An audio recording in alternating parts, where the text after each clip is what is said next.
Are these people... Judging by their clothes, they appear to be phantom Hyperboreans from the distant past. That could mean they have some clues about the moon goddess's name, right?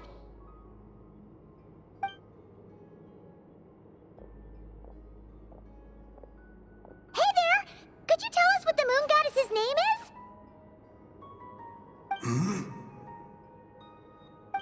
Sorry. That's probably a weird question, huh? How do we explain this? The moons are long gone, and their goddesses are dead. Their names no longer mean anything. When a new moon goddess is born, we will surely know her name. We have used every last resource at our disposal. All that remains is to wait, patiently and quietly.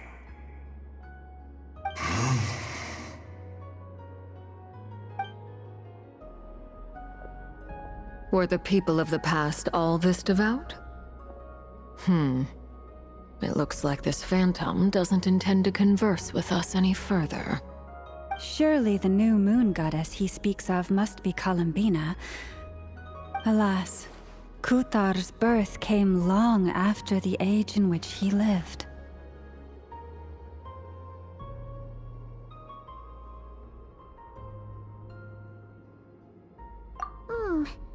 But, maybe if we find a phantom from a more recent age, they might know Columbina's real name. True. Keep an eye out. We should be able to tell which era they're from by the clothes they wear. Yeah, you've been pretty talkative this whole time. What changed? Oh, nothing. I'm fine. You all make good points. When the Hyperboreans speak of moon goddesses, they mean the three from truly ancient times. I can't imagine they would know anything about our current moon goddess. There once was a time when the moon goddesses blessed them greatly and protected them from harm.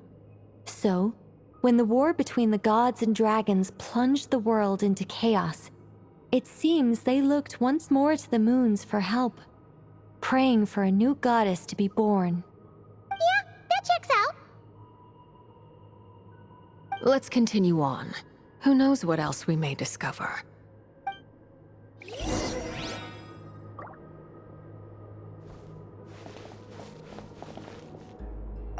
The moons have left for now, but they would not abandon us forever.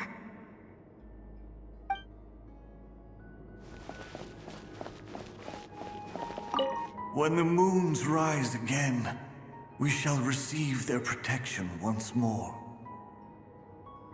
Even in the darkest hour, there is always a way out.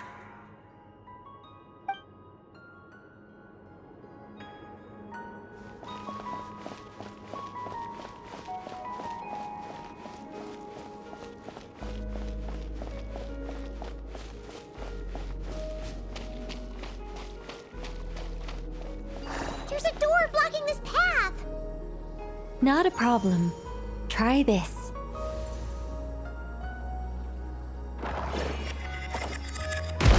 Whoa! How did that door suddenly collapse? This device was maintaining the door's integrity. Remove the core, and the device stops working.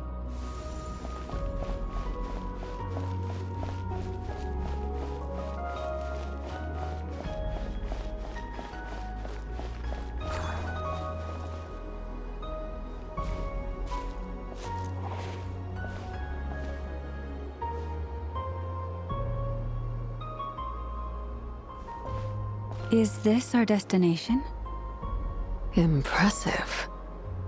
More precisely, this is a device that will help us reach our destination. Let's go. We still have a long distance to cover.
Let's try that device again.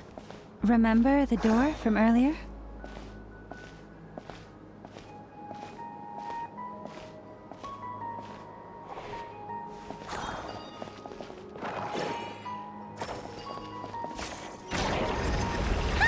So it works in reverse, too!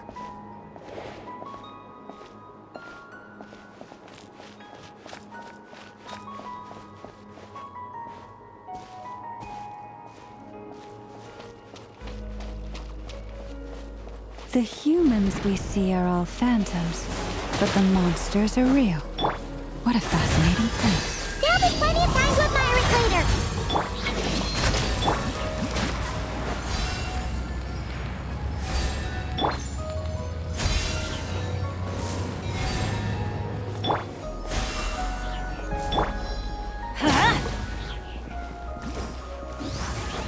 Let's light it up! Adventure time! Branch into song.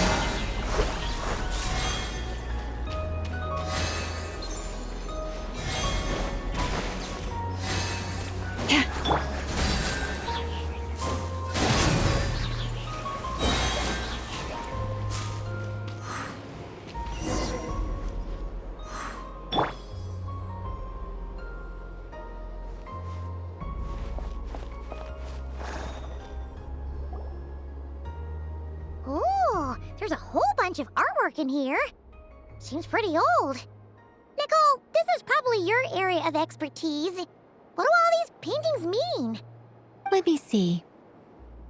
To understand these murals requires some knowledge of the history surrounding the War of Funerary Flame. I shared a little of this with Lauma before. Yes, I think I follow. The dispute between the Moon Sisters, the transformation by Nibelung. Oh no, it's no trouble. I'd be delighted to share the tale again. Alright then. Tevat's 3 moons and their goddesses were brought into being by the will of Nibelung, the then ruler of Tevat. But when the heavenly principles came, they changed the world completely, down to its very foundations. The moon goddesses were nowhere near strong enough to challenge this entity. But the heavenly principles did not view them as heretical entities that had to be removed. Essentially, the 3 moons existed to keep this planet alive and operational, which did not directly conflict with the heavenly principles' aims. Nevertheless, the inherent precariousness of this arrangement would soon be revealed. Nibelung returned. Yes. He did, and thus began the War of Funerary Flame, a battle for dominance between Nibelung and the heavenly principles. Discord would soon emerge between the 3 moon sisters. One would voice the opinion that they should follow Nibelung, for it was he who first hung the moons in the sky. Another would argue that taking sides in the conflict would only bring the world closer to ruin. There was no telling where it would lead, especially since their creator had returned, bearing the perilous power of the abyss. Nibelung would eventually discover their disloyalty. He had all 3 imprisoned before transforming the moons into weapons with which to fight against the heavenly principles. What? Weapons? Yes, the very moons that had once defended the planet became instruments of death and destruction, striking terror into the hearts of all living things. And although the heavenly principles and the 3 moon sisters had once been at peace, it now seemed that the moons posed an unacceptable threat to Tevat. It is possible that the heavenly principles did not know of the goddess's imprisonment. If so, the weaponization of the moons would surely have been viewed as an intentional breach of the peace agreement. Regardless of who knew what, when, the heavenly principles shattered 2 moons and flung the other beyond the skies. Whether the goddesses managed to escape Nibelung's captivity after his fall, nobody knows. But this much is certain. From that day on, the moons no longer belonged to Tevat. The rejection slowly drained their power until eventually they passed away. So that's the full story. You say the moon ceased belonging to Tevat from then on. Why then would Columbina be born here? That is perhaps due to the lingering connection between the Frost Moon, which was not shattered, and this world. You could see it as the three sisters' dying wish. They never desired war. All they ever wished for was to protect this land.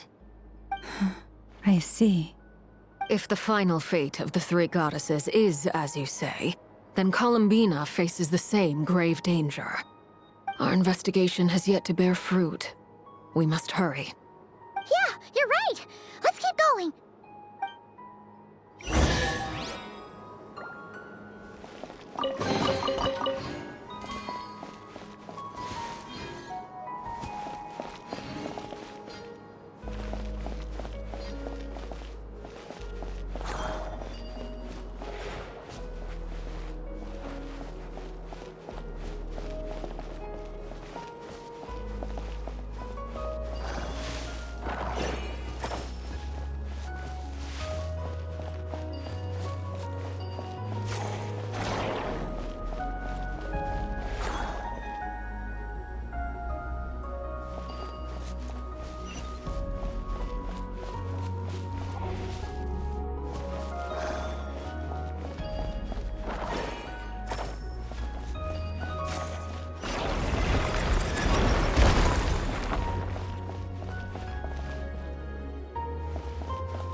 Why do the creators of this world no longer show mercy upon their people? Remember his words. We must change our fate with our own hands.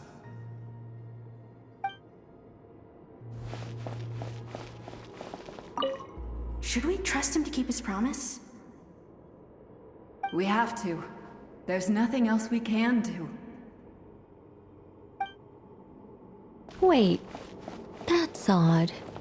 Who is he? Is something wrong? No, not really. It's just that over 30 possibilities emerged in my head, so I can't be sure who he is. It's been too long. My memory isn't as sharp as it once was. Okay. 30. Wow. Impressive.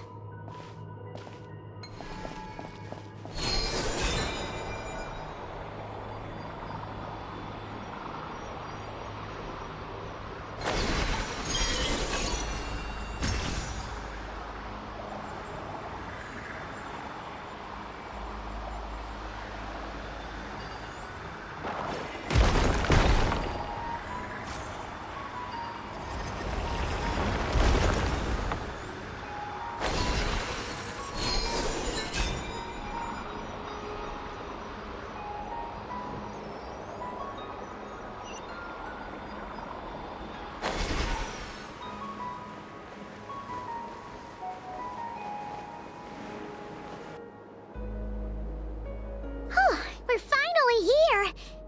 Guessing we'll need to activate this thing? Indeed. I was a little worried about that at first, but as we got closer, I sensed that the Kuvaki within it flows unimpeded. It should be functioning normally. The only issue is how to activate it. It's looking a little worse for wear. What about the cores from some of the other devices we've seen? Can we repair it using those? In all likelihood, yes. I imagine that would have been the Hyperborean's backup plan. Let's look for some cores.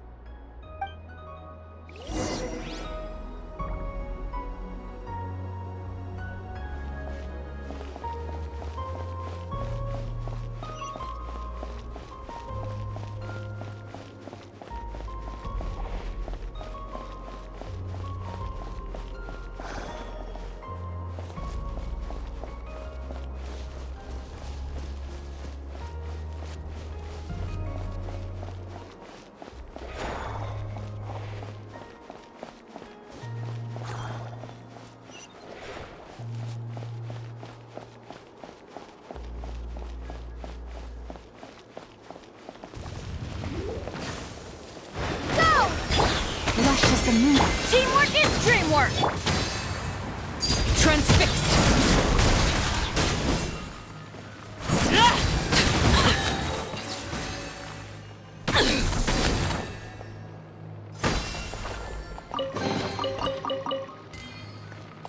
This is where you fall.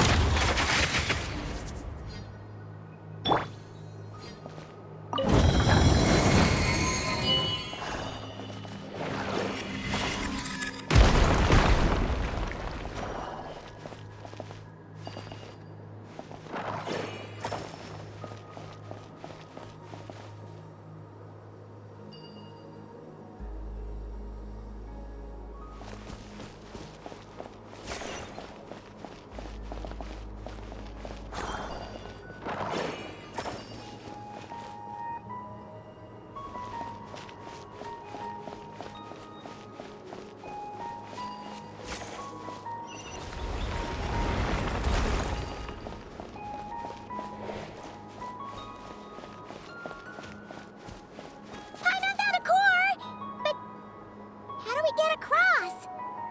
Walk up, then jump down.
That should be enough cores. Let's head back.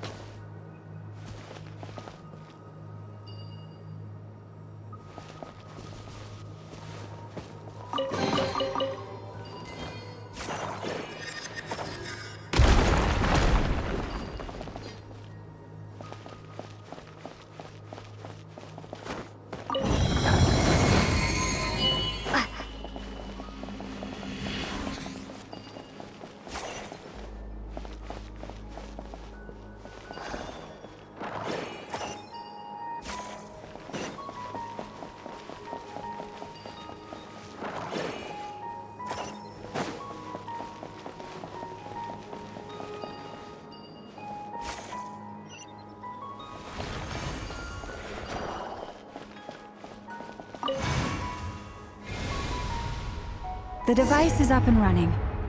It's hard to believe that the ancients were capable of constructing such things. Paimon sees our destination! It's right up ahead! Yes, let's go.